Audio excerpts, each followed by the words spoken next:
দ্বিতীয় নাম্বার, আজকের প্রেক্ষাপটে দেখুন আমাদের সমাজের মধ্যে বিবাহ বার্ষিকী পালন করা হয়, মৃত্যু বার্ষিকী পালন করা হয়, যা ইসলামে কখনো সমর্থন করে না। আজকের এই 14 ফেব্রুয়ারি আমার আগে যিনি আলোচনা করতেছিলেন আপনাদেরকে একটু টাচ দিয়ে গেছেন যে 14 ফেব্রুয়ারি ভ্যালেন্টাইন্স ডে দিবস, ভ্যালেন্টাইন্স ডে দিবস পালন, বিশ্ব ভালোবাসা দিবসের এর সাথে কোনো সম্পর্ক নেই। আজকে আমি শুক্রবার আমি বাগের বাজার যে মসজিদে জুমার নামাজ পড়াই এই বিষয়ে আলোচনা করেছিলাম। ভ্যালেন্টাইন্স ডে, আপনারা এখানে অনেকে জেনারেল শিক্ষিত ব্যক্তি আছেন, ইংরেজি জানেন, সেন্ট ভ্যালেন্টাইন্স ডে, এই ইংরেজি শব্দের অর্থ বিশ্ব ভালোবাসা দিবস বলতে পারবেন? কেউ বলতে পারবে না।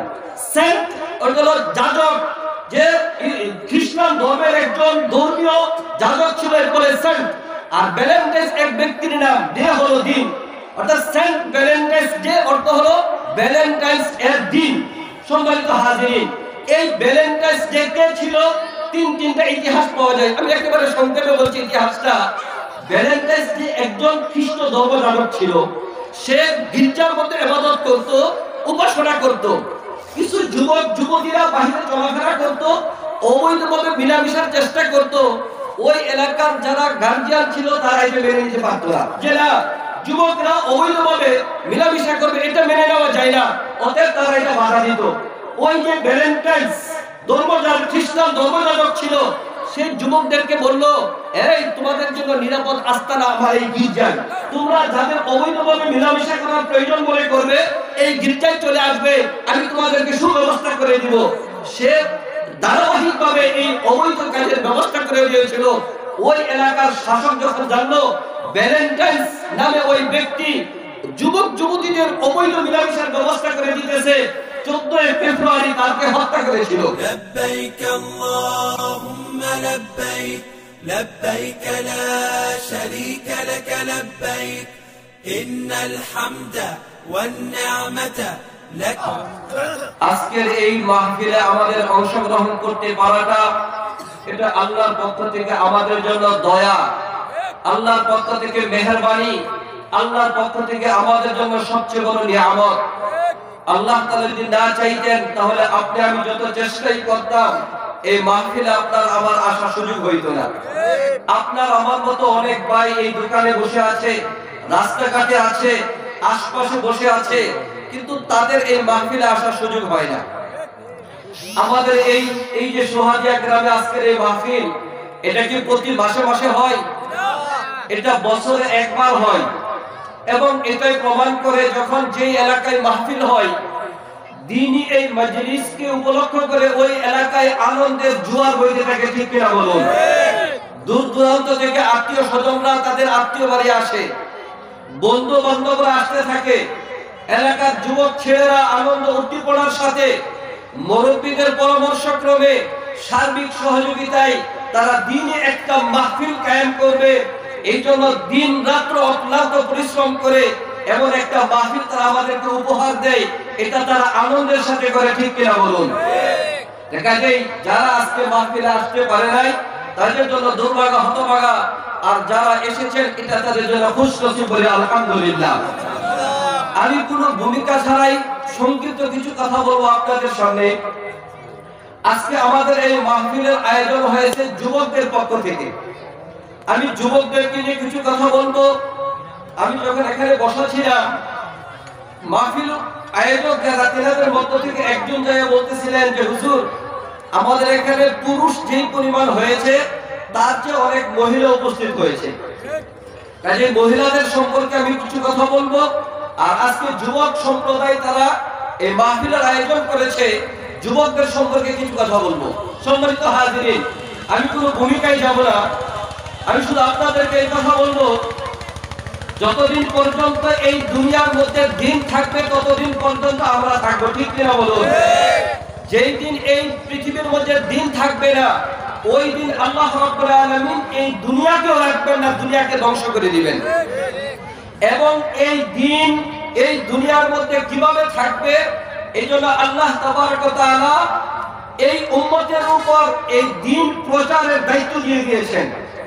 আল উলামা ওয়ারাসাতুল আম্বিয়া, উলামায়ে কেরাম নবীদের ওয়ারিস, আর উলামায়ে কেরাম নবীদের ওয়ারিস এই ভিত্তিতে যে নবীরা এই দুনিয়ার মধ্যে যে দায়িত্ব নিয়ে এসেছিলেন, আল্লাহ তাআলার রিসালাত, আল্লাহ তাআলার ওয়াহদানিয়তের দায়িত্ব, আল্লাহ তাআলার একত্ববাদের দাওয়াত মানুষের কাছে পৌঁছে দিবেন। আমাদের নবীর ইন্তেকালের পরে এই পৃথিবীতে আর কোনো নবী রাসূল আসবে না, এই দায়িত্ব আল্লাহ রাব্বুল আলামিন এই উম্মতের উপর দিয়েছেন। এবং এই উম্মতের মধ্য থেকে এই দুনিয়ার মধ্যে দ্বীনের বিজয়, দ্বীনের প্রচার প্রসারে সর্বোচ্চ ভূমিকা রেখেছে আমাদের যুবক ভাইয়েরা। আমি অত্যন্ত সংক্ষেপে যদি দু একটা ইতিহাস আপনাদের সামনে বলি, যুবক সম্প্রদায় কিভাবে ইসলামের ভূমিকা রেখেছিল, তাহলে আপনারা জানবেন। দারুল আরকামের মধ্যে যখন হযরত ওমর ফারুক রাদিয়াল্লাহু তাআলা আনহু ইসলাম ধর্ম গ্রহণ করে নাই, তখন আল্লাহ রাসূল দারুল আরকামের মধ্যে একাকী গোপনে কয়েকজন সাহাবীদেরকে নিয়ে গোপনে গোপনে ইসলামের দাওয়াত দিতেন এবং দ্বীনের কাজ করতেন।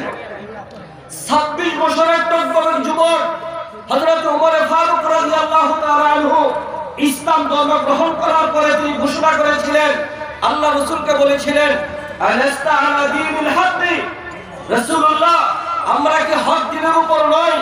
আল্লাহ রাসূল বলেছিলেন, বালা, অবশ্যই, কেন নয়, আমরা হক দ্বীনের উপর আছি। ওমর ফারুক ওই দিনকার বলেছিলেন, আমি ওমর ফারুক যেহেতু ইসলাম ধর্ম গ্রহণ করেছি, আজ থেকে আর ইসলাম ধর্মের কোনো কাজ গোপনে হবে না। আজ থেকে মক্কার চত্বরের মধ্যে ইসলামের বিধিবিধান প্রকাশ আদায় করা হবে। যদি এমন কোনো মায়ের সন্তান থাকে, ওমরের সামনে দাঁড়াবে, মাকে সন্তান হারা করবে, সন্তানকে বাবা হারা করবে, বিবিকে স্বামী হারা করবে, তাহলে সেই জন্য ওমরের সামনে এসে দাঁড়ায়। ওমর ফারুক ইসলাম ধর্ম গ্রহণের মাধ্যমে আল্লাহ রাব্বুল আলামিন প্রকাশ্য ইসলামের দাওয়াতের ব্যবস্থা করেছিলেন। ঠিক কিনা বলুন? আপনারা জানেন ইসলামের সর্বপ্রথম যুদ্ধ হলো বদরের যুদ্ধ। ইসলামের সবচেয়ে বড় শত্রুর নাম ছিল আবু জাহেল। সে তার প্ররোচনায় বদরের যুদ্ধ সংগঠিত হয়েছিল। মুআজ এবং মুআওয়াজ 16 বছরের টকবক দুইজন যুবক হযরত আব্দুর রহমান ইবনে আউফকে দিয়ে বললেন, চাচা, এই বদরের যুদ্ধের মধ্যে আবু জাহেল কে? আব্দুর রহমান ইবনে আউফ মুআজ এবং মুআওয়াজকে বললেন, তোমরা ছোট বাচ্চা, তোমরা তার পরিচয় দিয়ে কি করবে? মুআজ এবং মুআজ বলল, চাচা যান, আমি আমার আম্মা জানের কাছে শুনেছি আবু জাহেল আমাদের রাসূলের দুশমন। সে নাকি আমাদের রাসূলকে গালমন্দ করে, আমাদের রাসূলকে নিয়ে কটূক্তি করে, আমাদের রাসূলের বিভিন্ন চরিত্রের উপরে কথা বলে। এই জন্য আমরা মায়ের কাছ থেকে বিদায় নিয়ে এসেছি। মুআজ এবং মুআজ বলেন, আমরা আমাদের মায়ের কাছ থেকে বিদায় নিয়েছি, আল্লাহর রাসূলের দুশমনকে এই দুনিয়া থেকে আজকে বিদায় করে ছাড়ব ইনশাআল্লাহ। মুহতারাম হাজিরিন, আমার কথায় কথা বলে হয়ে গেল, ওই দিনকার মুআজ এবং মুআজ আল্লাহ রাসূলের দুশমন আবু জাহেলকে হত্যা করেছিল। আলহামদুলিল্লাহ, এখন আমাদের বাংলাদেশের মধ্যে ওই সমস্ত যুবকরা তৈরি হয়ে আছে। যদি আমাদের বাংলাদেশে এখন আর নতুন করে কোন প্রকার কোন রাষ্ট্রিক আল্লাহ রাসূলকে নিয়ে কটূক্তি করে, ইসলামের কোন বিধানকে নিয়ে কটূক্তি করে, আল্লাহ রাসূলের চরিত্র নিয়ে কথা বলে, ইসলামের কোন বিধান নিয়ে কথা বলে, তাহলে মুআজ এবং মুআওয়াজ যেভাবে আবু জাহেলকে হত্যা করেছিল, আমাদের বাংলাদেশে এখন ওই যুবকরা রয়েছে ওই নবীর দুশমনকে তারা হত্যা করবে। ঠিক কিনা বলুন? তার জ্বলন্ত প্রমাণ আমাদের দেশে হয়েছে। ওই ফ্রান্সের মেক্রো, আপনারা শুনছিলেন না? ফ্রান্সের মেক্রো আল্লাহ রাসূলকে কটূক্তি করেছিল। আমাদের বাংলাদেশের মধ্যে যে বিক্ষোভ সমাবেশ হয়েছিল, আল জাজিরা টেলিভিশন, আপনারা নাম শুনছেন না? আগে না শুনে থাকলেও এখন শুনছেন। ঠিক কিনা বলেন? আমাদের প্রায় চ্যানেলগুলোর মধ্যে এখন Al Jazeera television, Al Jazeera সংবাদে আলোচনা পর্যালোচনা হচ্ছে। ওই আল জাজিরা টেলিভিশন তখন প্রচার করেছিল পৃথিবীর সবচেয়ে বড় বৃহৎ যে সমাবেশ হয়েছিল, বিক্ষোভ হয়েছিল, এটা বাংলাদেশের রাজধানী ঢাকা শহরের মধ্যে হয়েছিল। এটা কারা করেছিল? আমাদের যুবক ভাইরা করেছিল। মুহতারাম হাজিরিন, উহুদের যুদ্ধের মধ্যে দুই সাহাবী সামরা ইবনে জুনদুব রাদিয়াল্লাহু তাআলা আনহু এবং যায়েদ ইবনে হারেসা রাদিয়াল্লাহু তাআলা আনহু, তিনারা উহুদের যুদ্ধে অংশগ্রহণ করতে এসেছিলেন। বয়স কম বলে আল্লাহ রাসূল তাদেরকে নিতে ছিল না। আল্লাহ রাসূলের সামনে তারা পা উঁচু করে দাঁড়িয়েছিল যেন যুদ্ধের ময়দানে যেতে পারে। তারা সেই যুদ্ধের ময়দানে অংশগ্রহণ করেছিল। মুহতারাম হাজিরিন, মূল কথাটা হলো ইসলামের এই বিজয় সূচনা লগ্ন থেকে যুবকরা ভূমিকা রেখেছিল, যে কারণে সারা পৃথিবীতে ইসলামের দাওয়াত পৌঁছে গিয়েছে। ইসলামের যারা দুশমন রয়েছে, ইহুদি নাসারারা যারা দুশমন রয়েছে, এরা দেখেছে মুসলমানের মধ্যে যুবক সম্প্রদায়কে যদি আমরা দমিয়ে দিতে না পারি, যুবকদেরকে যদি আমরা থামাতে না পারি, তাহলে এই যুবকরা যেভাবে আমাদের পার্শ্ববর্তী দেশ আফগানিস্তানের মধ্যে তালেবানের যুবকরা রাশিয়ার মতো পরাশক্তিকে তারা ঠান ঠান করে দিয়েছে, কুত্তার মতো লেজ গুটিয়ে আফগানিস্তান থেকে পালাতে বাধ্য করেছিল ওই চক্রবর্তী যুবক তালেবানরা। মুহতারাম হাজিরিন, এই সমস্ত অবস্থা দেখে ইহুদি এবং নাসারার দুশমনরা, ইসলাম এবং মুসলমানের শত্রুরা দেখলো এই যুবক সম্প্রদায়কে যদি আমরা থামাতে না পারি, তাহলে ইসলামের বিজয় আমরা থামাতে পারবো না। অতএব ছলে বলে কৌশলে যে কোনো কিছুর মাধ্যমে এই যুবক সম্প্রদায়ের ঈমানকে নষ্ট করতে হবে, তাদের প্রাণ শক্তিকে নষ্ট করে দিতে হবে, তাদের দিমাগ, তাদের শরীরকে দুর্বল করে দিতে হবে। যদি আমরা এটা করতে পারি, তাহলে এই ইসলামের এই বিজয় গাথা, ইসলামের এই বিজয়ের রথ থামানো সম্ভব। সম্মানিত হাজিরিন, ওই যে তাদের কুটকৌশল, তাদের যে চিন্তাধারা, ওই চিন্তাধারা থেকে আজকে আমাদের যুব সমাজকে নষ্ট করার জন্য তারা কয়েক ধরনের পদক্ষেপ নিয়েছে। সবগুলো পদক্ষেপ আলোচনা করা এখানে সম্ভব না। আমি মাত্র দুটি জিনিস আলোচনা করবো এখানে। এক, শিক্ষা অপশিক্ষার মাধ্যমে আমাদের যুব সমাজকে কিভাবে নষ্ট করে দিতেছে। দুই, অপসংস্কৃতির মাধ্যমে কিভাবে আমাদের যুব সমাজকে নষ্ট করে দিতেছে। আমি যদি অত্যন্ত সংক্ষেপে এই কথা বলি যে অপশিক্ষার মাধ্যমে কিভাবে আমাদের যুব সমাজকে নষ্ট করে দিতেছে। সম্মানিত হাজিরিন, আমরা শিক্ষা বলতে আমাদের সমাজে কি বুঝি? স্কুল কলেজের শিক্ষাকে আমরা শিক্ষা বলি। আজ থেকে 2 বছর আগে কওমি মাদ্রাসার শিক্ষার স্থলে শিক্ষিত হয় নাই। কওমি মাদ্রাসা থেকে লেখাপড়া করার পরেও তাদেরকে শিক্ষিত বলা হইতো না। কিন্তু আলহামদুলিল্লাহ, মাননীয় প্রধানমন্ত্রী শেখ হাসিনা তিনি কারো কোনো কথা শোনেন নাই। তিনার একক সিদ্ধান্তের মাধ্যমে আজকে কওমি মাদ্রাসার যে লেখাপড়া হয়, ওই লেখাপড়ার স্থলের একটা স্বীকৃতি দিয়েছেন। এই জন্য ওনাকে ধন্যবাদ জানাই। মুহতারাম হাজিরিন, কিন্তু এই শিক্ষাকে আজকে আমাদের সমাজের মধ্যে সবাই দুর্বল করে রাখা হয়েছে। এই শিক্ষা যেন প্রচার প্রসার না হয়, তার জন্য প্রতিবন্ধক ব্যবস্থা করা হয়েছে। কিন্তু চাইলেও তারা পারবে না। আলহামদুলিল্লাহ, আল্লাহ রাব্বুল আলামিন যা চান তাই বাস্তবায়ন হয়। আল্লাহ তাআলা যা চান না তা হয় না। ঠিক কিনা বলুন? আপনারা শুনলে খুশি হবেন, এই করোনা ভাইরাস আসার পরে স্কুল, কলেজ, ইউনিভার্সিটি, মাদ্রাসা সবকিছু বন্ধ হয়ে গেছিল। আমাদের উলামায়ে কেরামের পক্ষ থেকে বড়রা মাননীয় প্রধানমন্ত্রী, স্বরাষ্ট্রমন্ত্রীর সাথে যোগাযোগ করেছেন, শিক্ষামন্ত্রীর সাথে যোগাযোগ করেছেন যে আমাদের কওমি মাদ্রাসা কোনো খোলার ব্যবস্থা করেন। তাদের পক্ষ থেকে যেভাবেই হোক কওমি মাদ্রাসা খুলে দিয়েছে। যখন কওমি মাদ্রাসা খুলে দেওয়া হয়, তখন তাদের পক্ষ থেকে বলা হয়েছিল এমন তো হতে পারে যে অনেক লোক একসাথে বসার কারণে করোনা হবে আর আপনাদের মাদ্রাসার ছাত্র করোনা আক্রান্ত হয়ে মারা যাবে, তখন এই জবাব কে দিবে? সম্মানিত হাজিরিন, ওই দিনকার উলামায়ে কেরাম বলেছিল আমাদের এই বাংলাদেশ টিকে আছে কওমি মাদ্রাসার ছাত্রদের অবদানে। ঠিক কিনা বলুন? আমাদের এই বাংলাদেশ অবকাঠামো দিক দিয়ে অত্যন্ত দুর্বল। বিশ্বের মধ্যে বসবাস উপযোগী যে শহর, ওই শহরগুলোর মধ্যে সেরা 3 তালিকায় আমাদের ঢাকা শহর। অর্থাৎ যে কোনো সময় একটা ভূমিকম্প হবে, এই ঢাকা শহর ধসে যাবে, এটা বসবাস অনুপযোগী বিজ্ঞানীরা আগে ঘোষণা করে দিয়েছে। কিন্তু এত ভূমিকম্প হচ্ছে, এরপরে ঢাকা শহর নষ্ট হয় না, ধূলিসাৎ হয় না। বৈজ্ঞানিকরা আশ্চর্য হয়ে গেল, দার্শনিকরা অবাক হয়ে গেল যে ঘটনাটা কি। ঢাকার শহর এত ভূমিকম্প হয়, এত ভারী, এখানে অন্য কোনো শহরে এত ভারী ঘর নয়, এরপরে ধ্বংস হয় না। কারণটা কি? এরপরে খুঁজতে দেখা গেল যে এই বাংলাদেশ যত ধরনের গজব আসুক না কেন, এরপরে সমূলে ধ্বংস হবে না। কারণ হলো আল্লাহ তাআলার একটা নিজাম রয়েছে, আল্লাহ তাআলার একটা নিয়ম নীতি রয়েছে। আল্লাহ তাআলার নিয়ম নীতি হলো কোন বান্দা যদি ইবাদতরত অবস্থার মধ্যে থাকে, আল্লাহ তাআলা ওই জাতিকে আযাব দিয়ে ধ্বংস করে দেন। বলেন সুবহানাল্লাহ। ইতিহাস যারা আলোচনা করেন, পরিবেশ নিয়ে যারা গবেষণা করেন, তারা দেখেছে এই বাংলাদেশ এটা মসজিদের শহর, ঠিক কিনা বলুন? এই বাংলাদেশ, ঢাকা শহরকে বলা হয় মসজিদের শহর, আমাদের এই বাংলাদেশকে বলা হয় মাদ্রাসা শহর। এখন নতুন করে বলতে হবে শীতকালীন সময়ে এই সমস্ত দ্বীনি মাহফিলের মধ্যে মাহফিলের শহর এটা বাংলাদেশে রূপান্তর হয়ে গেছে। অনেকে দেখেন না মাহফিল এসে বাধা দেয়, বাধা দিয়ে পাশে মাহফিল বাধা দিতে পারে নাই। যে আলেমকে মাহফিলের মধ্যে অপমান করে আল্লাহ তাআলা ওই ব্যক্তিকে আরো উপরে তুলে দেয়। যে সমস্ত ব্যক্তিরা মাহফিলে উলামায়ে কেরামের সাথে বেয়াদবি করতেছে আল্লাহ তাআলা এই দুনিয়ার মধ্যে তাদেরকে উপযুক্ত শাস্তি দিতেছেন। যারা আলেমদের সাথে বেয়াদবি করতেছে, ওই যে কুষ্টিয়ার এসপি তানভীর, সে কি বলেছিল? আলেমরা চুপ করে বসে থাকবেন, আপনারা কথা বলবেন না, আপনাদের হাত ভেঙে দেব, আপনাদের পাসপোর্ট ছাড়া পাকিস্তান পাঠিয়ে দেব। এরকম উলামায়ে কেরামদেরকে নিয়ে গাল বন্ধ করেছিল, শুনে নাই আপনারা? আল্লাহ তাআলা দুনিয়াতে তার শাস্তি দেখিয়েছেন। এক ম্যাজিস্ট্রেটের সাথে বেয়াদবি করার কারণে ওই আদালতের সামনে 1 ঘন্টা যে হাত দিয়ে সে বলেছিল উলামায়ে কেরামের হাত ভেঙে দিবে, ওই হাতকে আদালতের সামনে একজন এসপি 1 ঘন্টা জুরহাত করে দাঁড়িয়ে থাকতে হয়েছিল।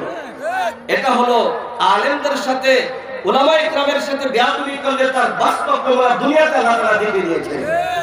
মুহতারাম হাজিরিন, ওই যে পরিবেশবিদরা দেখেছেন ঢাকা শহর হেফাজত থাকে কিভাবে? যে বলা হয় ঢাকা শহরে এই পরিমাণ কওমি মাদ্রাসা রয়েছে, যে মাদ্রাসাগুলোর মধ্যে রাত্র দিনের 24 ঘন্টা সময় এখানে কোরআন কারীমের তেলাওয়াত হয়। যে কারণে আল্লাহ রাব্বুল আলামিন ওই ঢাকা শহরকে হেফাজত করেছেন। মুহতারাম হাজিরিন, এই যে কওমি মাদ্রাসার মধ্যে যে শিক্ষা দেওয়া হয় এটা হলো কোন শিক্ষা? কোরআন কারীমের শিক্ষা। যে শিক্ষা আল্লাহ প্রদত্ত শিক্ষা, যে শিক্ষা আল্লাহর পক্ষ থেকে এই উম্মতের হিদায়াতের জন্য আল্লাহ তাআলা পাঠিয়েছেন, ওই শিক্ষা কওমি মাদ্রাসায় দেওয়া হয়। ইহুদি নাসারা চিন্তা করলো কওমি মাদ্রাসার এই শিক্ষার মাধ্যমে কোরআনের নূর যদি মুসলমান যুবকের অন্তরে ঢুকে যায় তাহলে এদের দ্বারা ইসলামের বিজয় হবে। যে কোনো ইসলামের অপশক্তি থাকুক না কেন এদেরকে তারা রুখে দাঁড়াবে। অতএব যুব সমাজকে ইসলামী শিক্ষায় শিক্ষিত হতে দেওয়া যাবে না। এই জন্য তারা বিভিন্ন ধরনের শিক্ষা কার্যক্রম চালু করলো। দেখুন আল্লাহ তাআলার পক্ষ থেকে আমাদের জন্য শিক্ষার ব্যবস্থা কত সুন্দর। ইকরা বিসমি রাব্বিকাল্লাযী খালাক। হে নবী, আপনি পড়ুন ওই রবের নামে যিনি আপনাকে সৃষ্টি করেছেন। যখন পড়া শুরু হয় শুরুতে পড়ানো হয় বিসমিল্লাহির রহমানির রহিম। আমি শুরু করতেছি আল্লাহ রাব্বুল আলামিনের নামে যিনি অতি দয়ালু এবং মেহেরবান। মুহতারাম হাজিরিন, এই যে বিসমিল্লাহ বলবে, আউযু বিল্লাহ বলবে, এটা বন্ধ করার জন্য ইহুদি নাসরাদের যে শিক্ষা কারিকুলাম এগুলো আমাদের সমাজের আগে দিয়েছে। আমাদের ছোট ছোট বাচ্চারা লেখাপড়া করে, তাদের মধ্যে কি পড়ানো হয়? একদম বাকদম গুরাদম সাজে, এগুলো পড়ানো হয় না? শেষে কি বলা হয়? যে টিয়া গেল কর্ণফুলি, টিয়া মামার সূর্য মামার বিয়েটা, এরকম টিয়ার সাথে সূর্য মামার বিয়ে নিয়ে কবিতা শেষে বলা আছে। দেখুন কতটা একেবারে অবান্তর অযৌক্তিক শিক্ষা দেওয়া হয়। টিয়া হলো ছোট্ট একটা পাখি, তার বিয়ে দেওয়া হয় সূর্য মামার সাথে। মুহতারাম হাজিরিন, আরেকটা কি পড়ানো হয়? হাট্টি বা টিম টিম তারা মাঠে পারে দিন, তাদের দুটো খারাসি পড়ানো হয় না স্কুলের মধ্যে। আপনারা একটু চিন্তা করুন, যে সমস্ত প্রাণীর খারাসি থাকে এরা কিন্তু কখনো ডিম দেয় না, ডিম দেয়। আর স্কুলের মধ্যে পড়ানো হয় হাট্টি বা টিম টিম তারা মাঠে পারে দিন, তাদের দুটো খারাসি। অর্থাৎ আমাদের এই যুব সমাজকে অঙ্কুরে ধ্বংস করে দেওয়ার জন্য ইসলামী শিক্ষাকে বন্ধ করে দিয়ে ইহুদি নাসরাদের শিক্ষাকে চালু করার চেষ্টা করতেছে। মুহতারাম হাজিরিন, কাজেই আমাদের এই যুব সমাজকে যদি ঠিক রাখতে হয় তাহলে আমাদের শুরু থেকে ইসলামী শিক্ষার ব্যবস্থা করতে হবে, ঠিক কিনা বলুন? হাবিজি হুজুর রাহমাতুল্লাহ আলাইহি নাম শুনছেন না? তিনি যখন নির্বাচনে দাঁড়িয়েছিলেন, নির্বাচনে যখন মানুষ দাঁড়ায় তাদের নির্বাচনী ইশতেহার ঘোষণা করে। কি ইশতেহার ঘোষণা করে? বলে আমরা যদি নির্বাচনে পাস করতে পারি তাহলে 10 টাকা কেজি চাউল খাবো, বলে না? কিন্তু পরবর্তীতে এটা রাখতে পারে না, 40 টাকা 50 টাকা কেজি জনগণের চাউল খেতে হয়, পেঁয়াজ 100 টাকা কেজি কিনতে হয়। আবার আমাদের দাদা বাবুরা যারা আমাদের খুব বন্ধু প্রীতিম রাষ্ট্র, যখন এদেশে পেঁয়াজের হাহাকার থাকে তখন তারা পেঁয়াজ দেয় না। যখন আমাদের এদেশে খেটে খাওয়া কৃষকরা পেঁয়াজ উৎপাদন করে তখন তারা আমদানি করতে রপ্তানি করতে যায়, ঠিক কিনা বলুন? মুহতারাম হাজিরিন, কাজে এরা চাইতেছে আমাদের মুসলিম সমাজটাকে একেবারে ধ্বংস করে দেওয়ার জন্য। কাজে আমাদের এই মুসলিম সমাজকে রক্ষা করতে হলে হাবিব হুজুর রাহমাতুল্লাহ আলাইহি ওই দিনকার নির্বাচনী ইশতেহারে বলেছিলেন, আমি যদি নির্বাচনে ফাঁস করতে পারি তাহলে সর্বপ্রথম কাজ হবে বাংলার ৬৮,০০০ গ্রামের মধ্যে ৬৮,০০০ কোরআনের মক্তব কায়েম করা। মুহতারাম হাজিরিন, কাজে সর্বপ্রথম কাজ হলো আজকে যুব সমাজকে যদি আমাদের রক্ষা করতে হয় তাহলে ইসলামী শিক্ষার প্রচার প্রসার ঘটাতে হবে। ২ নম্বর বিষয় হলো আমাদের যুব সমাজকে অপসংস্কৃতিকে নিরাপদ রাখতে হবে। আমাদের যুব সমাজকে অপসংস্কৃতি থেকে নিরাপদ রাখতে হবে। সম্মানিত হাজিরিন, কথাটা খুব ভালো করে মনে রাখবেন, মানুষের জীবনে যখন যেই উৎসব থাকে, মানুষের জীবনে যে কোনো জাতি গোষ্ঠী হোক না কেন, তাদের জীবনে যেই উৎসব থাকে, উৎসবের সাথে ধর্মীয় মূল্যবোধ কাজ করে। উৎসবের সাথে ধর্মীয় মূল্যবোধ কাজ করে। সম্মানিত হাজিরিন, আমাদের মুসলমানের যে 2টা বড় উৎসব আছে, একটা হলো ঈদুল আজহা আর একটা হলো ঈদুল ফিতর। এটার সাথে আমাদের ধর্মীয় মূল্যবোধ আসে না। আমাদের ধর্মী বাজারের মধ্যে যে হিন্দুরা পূজা করে, কালী পূজা, দুর্গা পূজা, লক্ষ্মী পূজা, আরো কত ধরনের পূজা করে, ওই পূজাগুলোর সাথে ধর্মীয় মূল্যবোধ কাজ করে না তাদের। খ্রিস্টানরা বড়দিন পালন করে, ওইখানে ধর্মীয় মূল্যবোধ কাজ করে না। মূল কথাটা হলো যে কোনো উৎসবের সাথে ধর্মীয় মূল্যবোধ কাজ করে। ইহুদি নাসারা চিন্তা করলো, মুসলমানদের যুবকদেরকে যদি আমরা বলি যে তোমরা জানোয়ারের পূজা করো, সূর্যের পূজা করো, তাহলে তারা করবে না। কাজেই তাদেরকে সরাসরি এই কথা বলা যাবে না যে বানরের পূজা করো, পেশার পূজা করো, হনুমানের পূজা করো, সূর্যের পূজা করো, তাহলে তারা করবে না। কিন্তু যখন তাদের মধ্যে আমরা একটা স্লোগান তুলিয়ে দেই যে এটা উৎসবের নামে তোমরা শরীক হবে এবং ধর্ম যার যার উৎসব সবার, একটা কুফরি স্লোগান, ধর্ম যার যার উৎসব সবার, এমনটা বলে নাউজুবিল্লাহ, এটা কুফরি মতবাদ। ধর্ম প্রত্যেক সবার হবে, উৎসব হবে যার যার, ধর্ম হবে সবার, উৎসব হবে যার যার। মন চাইলে উৎসবে শরীক হবে আর মন না চাইলে উৎসবে শরীক হবে না। এখন ইহুদি নাসারারা আমাদের যুব সমাজকে ধ্বংস করার জন্য ছলে বলে কৌশলে তারা বিভিন্ন উৎসব আমাদের মধ্যে দিয়ে দিয়েছেন। সেই উৎসবগুলোর মধ্যে হলো 31st নাইটের উৎসব, সেই উৎসবগুলোর মধ্যে হলো পহেলা বৈশাখের উৎসব। আপনারা দেখেন আমাদের বাংলাদেশের মধ্যে কিছু তথাকথিত বুদ্ধিজীবীরা তারা আমাদের কাছে এই কথা বলে, আমরা বাঙালি জাতি হিসাবে পহেলা বৈশাখের উৎসবে আমরা শরীক হব। এদেশের 92% মুসলিম জাতির মধ্যে যদি মুসলমানের কোনো উৎসব পালন করতে হয় তাহলে তো সেই উৎসব হওয়ার কথা ছিল সকালবেলা কোরআনে কারীমের তেলাওয়াতের মাধ্যমে, ঠিক কিনা বলুন? কিন্তু পহেলা বৈশাখের উৎসব কিসের মাধ্যমে হয়? খালি পায়ে হেঁটে বটতলায় গিয়ে রবীন্দ্রসঙ্গীতের মধ্যে পহেলা বৈশাখের উৎসবের সূচনা করা হয়, ঠিক কিনা বলুন? পেশা নিয়ে তারা র্যালি বের করে, হনুমানের র্যালি বের করে, এরকম ভাবে বিভিন্ন ভাঙরের র্যালি বের করে, এদেরকে ছবি বানিয়ে তারা ঘুরায় আর তারা কয় এগুলোকে সেবা করলে তাদের মঙ্গল হবে। অর্থাৎ উৎসবের নামে যুব সমাজের ঈমানকে তারা হরণ করে দিতে, ঠিক কিনা বলুন? দ্বিতীয় নাম্বার, আজকের প্রেক্ষাপটে দেখুন আমাদের সমাজের মধ্যে বিবাহ বার্ষিকী পালন করা হয়, মৃত্যু বার্ষিকী পালন করা হয়, যা ইসলামে কখনো সমর্থন করে না। আজকের এই 14 ফেব্রুয়ারি আমার আগে যিনি আলোচনা করতেছিলেন আপনাদেরকে একটু টাচ দিয়ে গেছেন যে 14 ফেব্রুয়ারি ভ্যালেন্টাইন্স ডে দিবস, ভ্যালেন্টাইন্স ডে দিবস পালন, বিশ্ব ভালোবাসা দিবসের এর সাথে কোনো সম্পর্ক নেই। আজকে আমি শুক্রবার আমি বাগের বাজার যে মসজিদে জুমার নামাজ পড়াই এই বিষয়ে আলোচনা করেছিলাম। ভ্যালেন্টাইন্স ডে, আপনারা এখানে অনেকে জেনারেল শিক্ষিত ব্যক্তি আছেন, ইংরেজি জানেন, সেন্ট ভ্যালেন্টাইন্স ডে, এই ইংরেজি শব্দের অর্থ বিশ্ব ভালোবাসা দিবস বলতে পারবেন? কেউ বলতে পারবে না। সেন্ট অর্থ হলো যাজক, যে খ্রিস্টান ধর্মের একজন ধর্মীয় যাজক ছিল, এরপরে সেন্ট। আর ভ্যালেন্টাইন্স এক ব্যক্তির নাম, ডে হলো দিন, অর্থাৎ সেন্ট ভ্যালেন্টাইন্স ডে অর্থ হলো ভ্যালেন্টাইন্স এর দিন। সম্মানিত হাজিরিন, এই ভ্যালেন্টাইন্স ডে কে ছিল? তিনটা ইতিহাস পাওয়া যায়, আমি একেবারে সংক্ষেপে বলছি ইতিহাসটা। ভ্যালেন্টাইন্স ডে একজন খ্রিস্ট ধর্মযাজক ছিল, সে গির্জার মধ্যে ইবাদত করত, উপাসনা করত। কিছু যুবক যুবতীরা বাইরে চলাফেরা করত, অবৈধভাবে মিলামিশার চেষ্টা করত। ওই এলাকার যারা গার্জিয়ান ছিল তারা এটা মেনে নিতে পারত না, যে না যুবকরা অবৈধভাবে মিলামিশা করবে, এটা মেনে নেওয়া যায় না, অতএব তারা এটা বাধা দিত। ওই যে ভ্যালেন্টাইন্স খ্রিস্টান ধর্মযাজক ছিল, সেই যুবকদেরকে বলল, এই তোমাদের জন্য নিরাপদ আস্তানা আমার এই গির্জায়, তোমরা যাদের অবৈধভাবে মেলামেশা করার প্রয়োজন মনে করবে এই গির্জায় চলে আসবে, আমি তোমাদেরকে সুব্যবস্থা করে দিব। সে ধারাবাহিকভাবে এই অবৈধ কাজের ব্যবস্থা করে দিয়েছিল। ওই এলাকার শাসক যখন জানলো ভ্যালেন্টাইন্স নামে ওই ব্যক্তি যুবক যুবতীদের অবৈধ মেলামেশার ব্যবস্থা করে দিতেছে, 14 ফেব্রুয়ারি তাকে হত্যা করেছিল।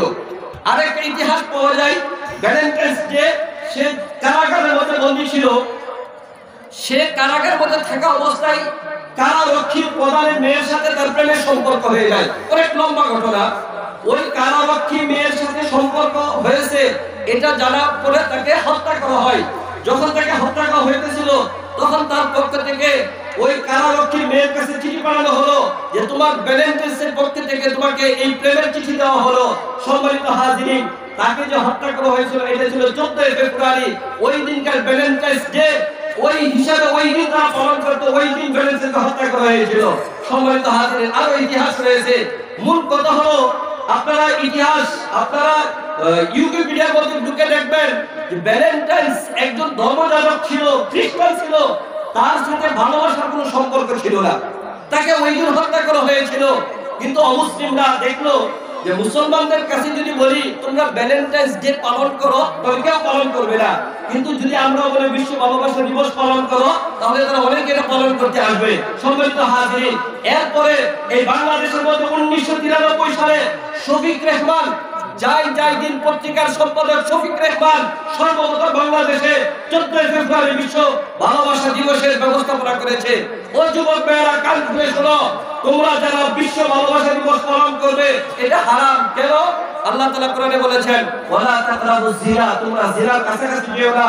আজকে যদি বিশ্ব ভালোবাসা দিবস পালন করা হয় এর মাধ্যমে যুবক যুবতীরা কাছাকাছি আসার সুযোগ হবে, যা জিনা পর্যন্ত তাদেরকে নিয়ে যাবে। ঠিক কিনা বলুন? এইজন্য এক নাম্বার এটা অমুসলিমদের একটা ধর্মীয় উৎসব, এটা মুসলমান পালন করতে পারে না। দুই নাম্বার এই ভ্যালেন্টাইন্স ডে এর মাধ্যমে অন্য একজন যে ভালোবাসা দিবস নয়, এটা অশ্লীল ভালোবাসাকে প্রমোট করা হইতেছে, কাজে এটাকে প্রহার করতে হবে।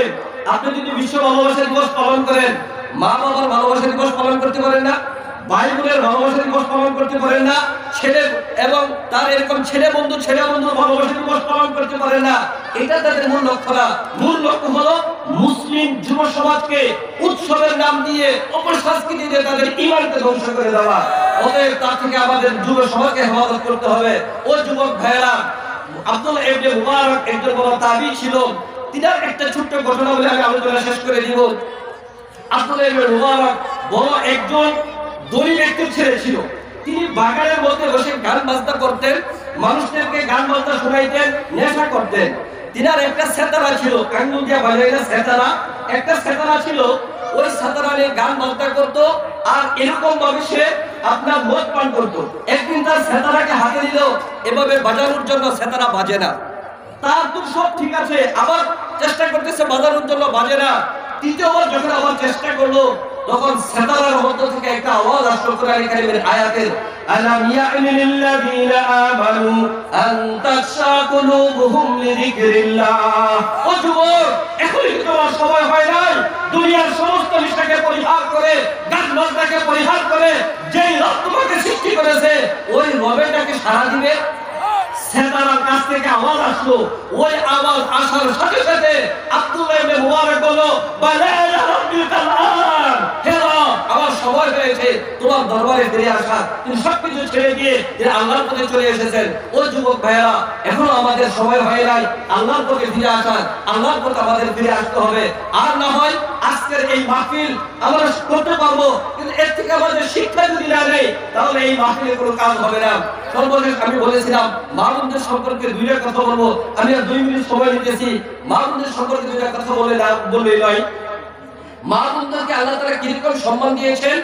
যদি কারো ঘরে একটা কন্যা সন্তান জন্ম হয়, আল্লাহ রাসূল বলেছেন তাকে একটা জান্নাতের সুসংবাদ দিয়ে দাও।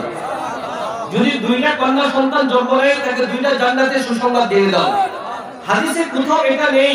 তার জন্য কোন ব্যক্তির জন্য যদি 10টা ছেলে সন্তান জন্ম হয় তার জন্য একটা জান্নাতের সুসংবাদ, এটা কোথাও হাদিসে নেই। আপনারা অনেকবার এই হাদিস শুনেছেন, এক সাহাবী আল্লাহ রাসূলের কাছে যে বলছেন, ইয়া রাসূলুল্লাহ, আমার উত্তম ব্যবহার পাওয়ার উপযুক্ত কে? আল্লাহ রাসূল বলেন, তোমার মা। আবার সাহাবী জিজ্ঞেস করছেন, কে? বলছেন, তোমার মা। আবার সাহাবী জিজ্ঞেস করছেন, কে? বলছেন, তোমার মা। চতুর্থবার বলছেন যে তোমার বাবা। তাহলে ইসলামে নারীকে সম্মান দেয় নাই? আল্লাহ রাসূল মেরাজ থেকে ফিরে আসার পরে আফসোস করে বলছেন, দুনিয়ার মধ্যে যে নারীদেরকে আল্লাহ তাবারক ওয়া তাআলা সবচেয়ে সম্মান দিয়েছেন, আমি জাহান্নামের মধ্যে মেরাজের রাতের মধ্যে জাহান্নামের মধ্যে দেখে আসলাম, জাহান্নামের অধিকাংশ লোক হলো নারীরা। আমাদের আয়েশা সিদ্দিকা রাদিয়াল্লাহু তাআলা আনহা জিজ্ঞেস করেছিলেন, ইয়া রাসূলুল্লাহ, কারণটা কি? নারীদের দুটো অপরাধ, একটা হলো তুকসিরুনাল লানা ওয়া তাকফুরুনাল আশি, তারা অধিক হারে মানুষের উপর অভিশাপ করে, আরেকটা হলো স্বামীর অবাধ্য হয়ে যায়। সম্মানিত হাজিরিন, কাজেই আজকে মা বোন যারা এসেছেন, আপনাদের কাছে আমার নসিহত হলো, এক নাম্বার, আপনারা শরীয়তের পর্দার বিধানকে পালন করবেন। নামাজ পড়া যেরকম ভাবে ফরজ, পর্দা শরীয়তের এরকম ভাবে ফরজ। আমাদের সমাজের মধ্যে অনেক ভারী এমন আছে, সুন্দর গেট লাগানো আছে, আওতা বেরিয়ে আছে, কিন্তু পরস্পরে এক চাচাতো ভাইয়ের সামনে যাইতেছে, ফুফাতো বোন মামাতো বোনের সামনে যাইতেছে, এটা যে পর্দা করতে হবে তারা কল্পনা করে না। অতএব পর্দা না করাটা কবিরা গুনাহ।